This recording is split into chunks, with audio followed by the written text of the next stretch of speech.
नमस्कार दोस्तों, आप सभी का स्वागत है टेक्नोलॉजी कीड़ा चैनल में। आज इस वीडियो में हम लोग WPF के ग्रिड व्यू कंट्रोल के बारे में जानेंगे। तो सबसे पहले हम लोग राइट क्लिक करते हैं और ऐड करते हैं नया आइटम, और यहाँ पर हम लोगों को विंडो ऐड करना है।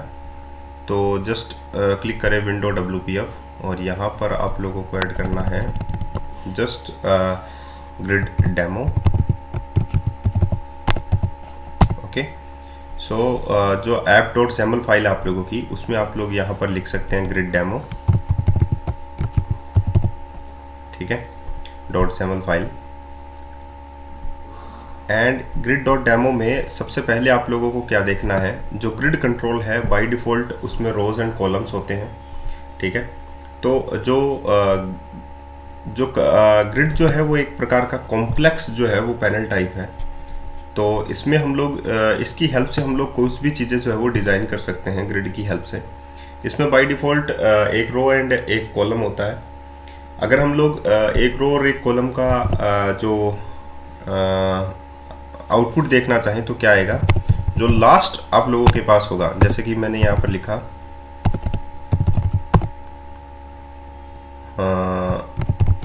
First button, okay, and button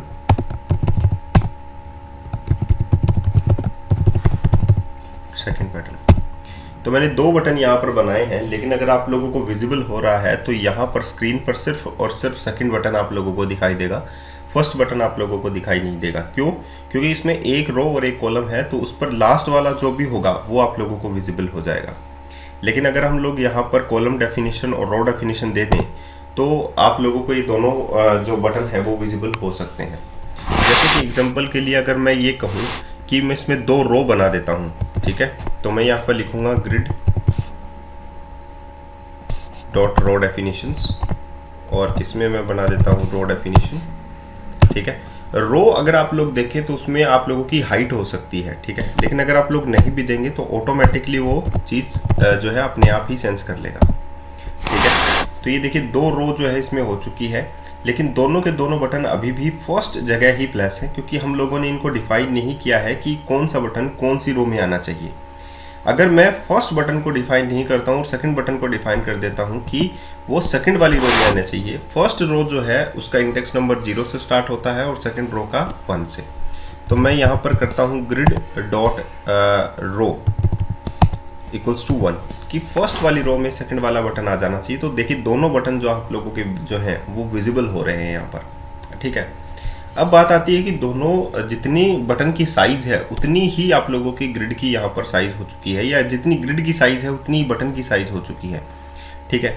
तो अगर हम लोग इसमें हॉरिजॉन्टल ऑप्शन और वर्टिकल ऑप्शन प्रोवाइड कर दें कि ये बटन कहाँ पर आप लोगों के दिखने चाहिए, तो आप लोग कह सकते हैं कि इनकी साइज बटन की साइज के इक्वल हो जाएगी, ग्रिड की साइज के इक्वल नहीं। तो हॉरिजॉन्टल ऑप्शन, हॉरिजॉन्टल मतलब एक्स डायरेक्शन में आप लोग चलें कि हॉरिजॉन्टल अलाइनमेंट ये कहाँ पर हो, सेंटर में, ठीक है। और हम लोग ये बोलेंगे कि वर्टिकल अलाइनमेंट कहाँ पर हो, ये आप लोगों की सेंटर में। तो बीच में आ जाएगा इस रो के ये बटन, ये देखिए यहाँ पर आ गया। आप लोगों को बात समझ आ गई। अगर हम लोग वर्टिकल अलाइनमेंट टॉप कर देते हैं तो ये यहाँ पर इसका अलाइनमेंट यहाँ पर सेंटर में आ जाएगा, ठीक है, सॉरी टॉप में आ जाएगा तो यहाँ पर आ जाएगा ये, ठीक है। अगर आप लोग देखना चाहें तो मैं दोबारा से आप लोगों को दिखा देता हूँ कि हॉरिजॉन्टल अलाइनमेंट हमने सेंटर कर दिया, लेकिन वर्टिकल अलाइनमेंट हम चाहते हैं कि टॉप में हो जाए, तो ये टॉप में चला जाएगा, ये देखिए ऊपर ऊपर चला गया, ठीक है। सिमिलरली हम लोग दूसरे वाले बटन जो है बटन 2, उसमें भी अगर यही चीज़ करते हैं तो आप लोगों के साथ क्या होता है, देखिए horizontal alignment equals to left, ये लेफ्ट में चला जाएगा, यहाँ पर आ गया आप लोगों के पास, ये देखिए आप लोगों के पास लेफ्ट में आ गया ये बटन, ये वाला बटन। और अगर मैं इसी को ये कहूँ कि वर्टिकल अलाइनमेंट जो है वो सेंटर हो जाए,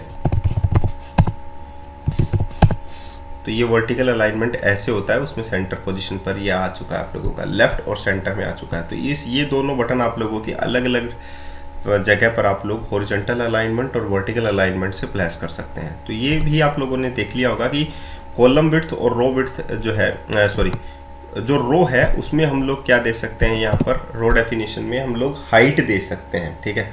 और अगर मैं यहाँ पर कॉलम बनाता, जैसे कि मैंने यहाँ पर और कॉलम में बना लेता हूँ, ठीक है, रो डेफिनेशन बना दिया। सिमिलरली हम लोग यहाँ पर बना देते हैं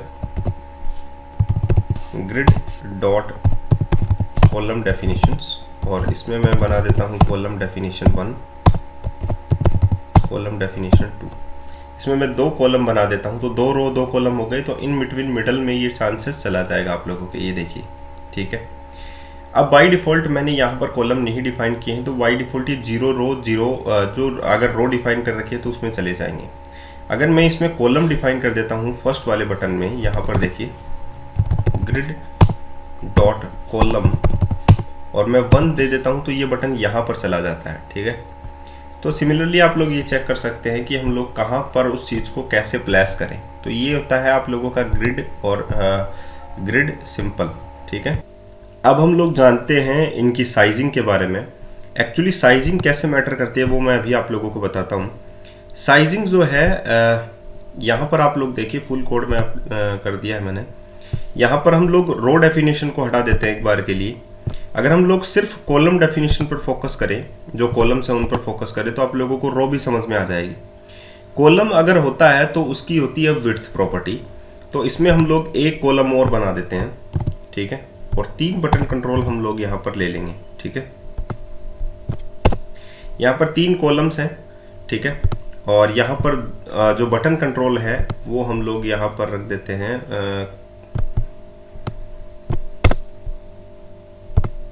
इनका हॉरिजॉन्टल अलाइनमेंट, टॉप अलाइनमेंट ये वगैरह हम लोग कट कर देते हैं।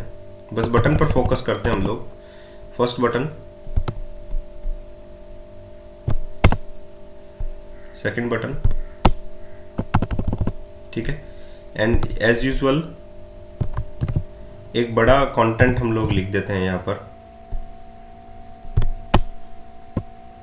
जैसे कि third button for click purpose. मैंने ये कुछ ऐसा कंटेंट लिखा है, first button, second button, third button for click purpose, मैंने कुछ ऐसा लिखा है। और यहाँ पर ग्रिड डॉट कॉलम डेफिनेशन दिया है। तो मैं यहाँ पर विड्थ कैसे सेट करूँगा, ये देखिए, जैसे कि विड्थ इक्वल्स टू, मैंने यहाँ पर सेट की सपोज स्टार, यहाँ पर विड्थ सेट की स्टार, यहाँ पर विड्थ सेट की स्टार। तो इसका मतलब क्या निकला? इसका मतलब निकला कि तीनों बटन जो है उनकी साइजिंग के हिसाब से सेट हो जाएंगे। तो सबसे ज़्यादा स्पेस किसको मिलेगा? इस वाले बटन को मिलेगा। आप लोग चेक कर सकते हैं इस चीज़ को। जैसे कि मैंने यहाँ पर WPF टेस्ट उसको रन कर दिया है और अब आप लोग इसका आउटपुट देख सकते हैं। इसका आउटपुट ये मिलेगा कि सबसे ज़्यादा जो स्पेस है वो third button for click purpose को मिलेगा, क्योंकि तीनों की जो विड्थ है वो मैंने सेट कर रखी है स्टार। ठीक है, अब बात आती है कि तीसरा बटन ही हम लोगों को विजिबल है, तो यहाँ पर हम लोग कर देते हैं grid dot row 1, grid dot column 1, sorry 0,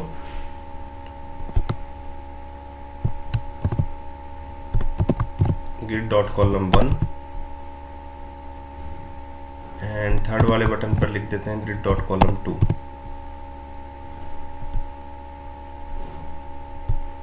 ये देखिए तीनों बटन में से जो साइज है वो इक्वल है अभी भी। आप लोग देखिए ये जो बटन है यहाँ पर है first button, second button and third button, जो साइज है वो इक्वल आप लोगों को दिखाई दे रही है। ऐसा क्यों? क्योंकि हम लोगों ने स्टार विड्थ प्रोवाइड की है तीनों को।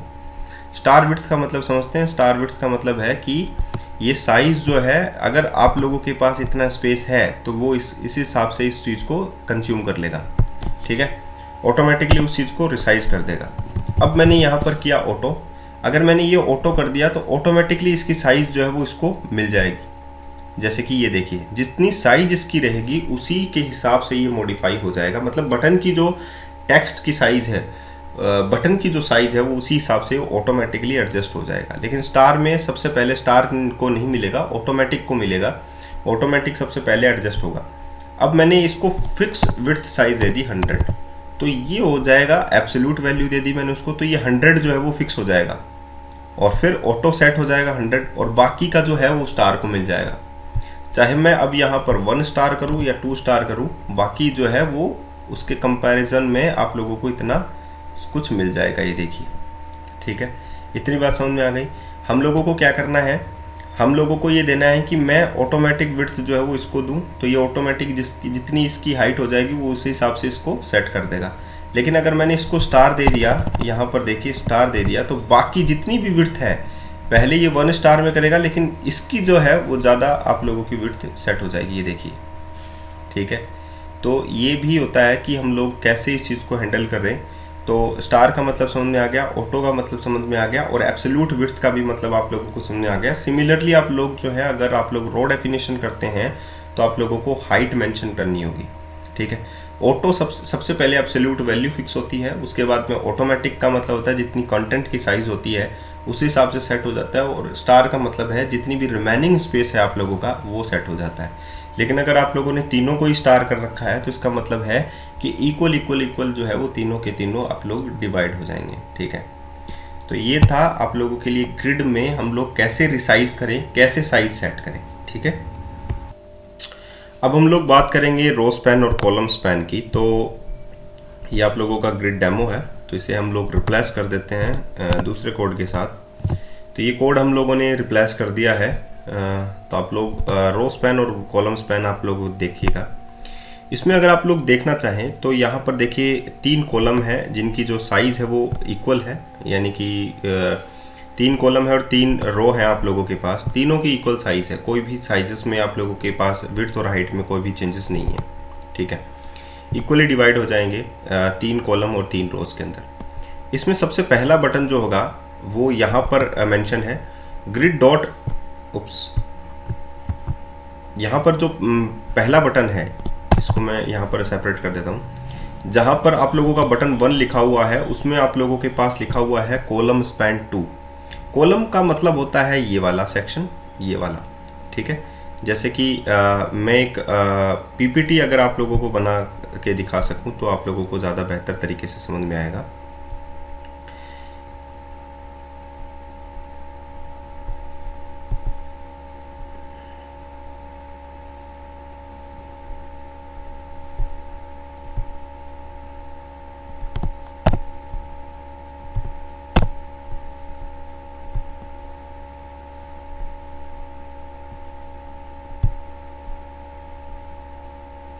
हम लोग यहाँ पर 3 रो और 3 कॉलम लेंगे। ठीक है, 3 रो और 3 कॉलम ले लिए हम लोगों ने। यहाँ पर 3 रो और 3 कॉलम है आप लोगों के पास, इक्वल साइज के हैं। अगर हम लोग यहाँ पर ये देखें कि फर्स्ट, सेकंड एंड थर्ड, ये जो तीनों कॉलम है, फर्स्ट, ये कॉलम फर्स्ट, ये कॉलम सेकंड, ये कॉलम थर्ड, अगर हम लोग इस कोड को ध्यान से देखें तो आप लोग कह सकते हैं कि कॉलम स्पैन 2, यानी कि 2 कॉलम जो है वो बटन 1 के लिए स्पैन हो जाएंगे, यानी कि फर्स्ट कॉलम और सेकंड कॉलम, ये वाला रो पहले की बात चल रही है, इसमें दोनों कॉलम स्पैन हो जाएंगे। तो मर्ज कर देता हूँ इन दोनों सेल्स को, तो इस प्रकार का लुक आप लोगों को देखने को मिलेगा इसमें। ठीक है, दूसरा है आप लोगों के पास यहाँ पर बटन 1 आ जाएगा, तो मैं यहाँ पर लिख भी देता हूँ बटन 1, आप लोग देखिएगा बटन 1। ठीक है, दूसरा जो है वो है ग्रिड डॉट कॉलम 3 बटन 2, यानी कि रो 1 ही रहेगी, लेकिन आप लोगों का बटन 2 जो है, इसमें कौन सा बटन है, यहाँ पर बटन 2 थर्ड कॉलम में आ जाएगा, आ गया, सॉरी बटन 2। अब यहाँ पर आप लोगों के पास जो है वो नेक्स्ट कोड है आप लोगों के पास ग्रिड डॉट रो 1। यहाँ पर ग्रिड डॉट रो 1 कौन सी है, ये वाली ग्रिड डॉट रो 1 है। ठीक है, इसमें आप लोगों के पास है बटन 3, यानी कि रो 1 में फर्स्ट कॉलम में बटन 3 आ जाएगा, बटन नंबर 3 यहाँ पर आ जाएगा। ठीक है, अब आप लोगों के पास नेक्स्ट है, ये हो गया बटन 3, ग्रिड डॉट कॉलम 1। ठीक है, और grid dot row 1, grid dot row span 2, row span 2, row span 2 का मतलब है grid dot column 1 and row 1। Grid row 1 और कॉलम 1 पे सबसे पहले देखिए आप लोग, ये ग्रिड डॉट रो 1 कॉलम 1, ये रो 1 है आप लोगों की, कॉलम 1 ये है वाला है। इसमें आप लोगों के पास है यहाँ पर रो स्पैन 2। ठीक है, और कॉलम स्पैन 2 बटन 4। ठीक है, तो रो स्पैन 2 यहाँ से ये, और कॉलम स्पैन ये वाला, तो ये पूरी की पूरी सेल ही मर्ज हो जाएगी। ठीक है, तो यहाँ पर मैं मर्ज कर देता हूँ और यहाँ पर मैं लिख देता हूँ बटन नंबर 4। ठीक है, अब ये वाला कॉलम बच गया, मतलब सॉरी ये रो बच गई और फर्स्ट कॉलम बच गया, ठीक है। तो यानी कि थर्ड वाला, तो ग्रिड डॉट रो तो हो जाएगी आप लोगों की 0 1 2 और कॉलम हो जाएगा 1। तो आप लोग कह सकते हैं यहाँ पर देखिए ग्रिड डॉट कॉलम तो हो जाएगा 0 यानी 1 पोजीशन और grid dot row 2 fifth button. तो यहाँ पर हमारे पास आ गया फिफ्थ बटन, ठीक है। तो इस प्रकार का आउटपुट आप लोगों को देखने को मिलेगा जब हम लोग स्पैन करते हैं, तो ठीक है। तो इसका आउटपुट अगर आप लोग देखना चाहें तो ये देखिए इस प्रकार का आउटपुट ही है, button 1 button 2 button 3 button 5 button 4, ठीक है। ये आप लोग मैच कर सकते हैं इसके साथ, ठीक है। तो यहाँ पर आप लोगों की स्पैनिंग भी आप लोगों को समझ में आ गई होगी, ग्रिड की जो स्पैनिंग है वो हम लोग कैसे करते हैं।